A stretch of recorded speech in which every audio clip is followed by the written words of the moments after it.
Today is lesson 11.3 and 11.4 on time. Let's begin with the do now. Today we have two do nows, one for 11.3 and one for 11.2. For the first one, write AM or PM after the time. Then order the events from the beginning of the day to the end of the day using the numbers 1, 2, 3, and 4. For 11.4, draw the hour hand on the clock to match the time. Do your best. Today's skill focus. Today we are going to start learning how to tell time using an analog clock. An analog clock looks like this. To help us learn how to tell time, we are going to start with an easier version of this clock. The little pointer that spins is called a hand. The small hand is called an hour hand. Around the clock, there are numbers that go from 1 to 12. The small hand tells us what hour it is. The hour hand on this clock is pointing to the 2. So it is 2 o'clock. The hour hand on this clock is pointing to the 7. So that means it's 7 o'clock. As time passes, the hour hand moves slowly to the next number.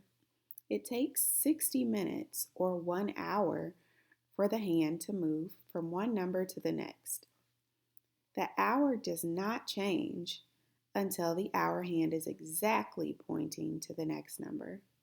For example, look at this clock. We see the hour hand in between the 3 and the 4. It's still 3 o'clock here because the hour hand did not make it to the 4 yet. Or let's take a look at this clock. On this clock, we see the hour hand in between the 8 and the 9. Therefore, it's still 8 o'clock because the hour hand did not make it all the way to the 9 yet. Now that we've learned about the hour hand, we are going to learn about the other hand that we see on our clock. It's great to know what hour it is, but it's difficult to know exactly what time it is with just the hour hand. That's why we have a minute hand. Let's take a look at our analog clock again. When telling time, we always look at the hour hand first. This clock has 3 hands, a big hand, small hand, and a skinny hand. We already know that the small hand is the hour hand. The thicker long hand is the minute hand. The minute hand tells us how much time has passed after the hour. On this clock, the hour hand is pointing to the 9, and the minute hand is pointing to the 12. We would say that the time is 9 and 12 minutes. Would we say that?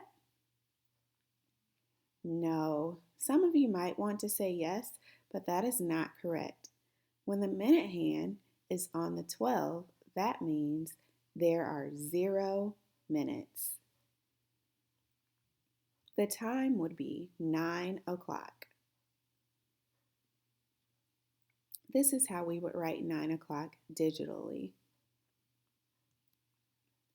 On this clock, the hour hand is pointing to the 8 and the minute hand is pointing to the 6. Would we say that the time is 8 and 6 minutes? Some of you might want to say yes, but that is not correct. When the minute hand is on the 6, we say there are 30 minutes. The time would be 8:30 or 8:30.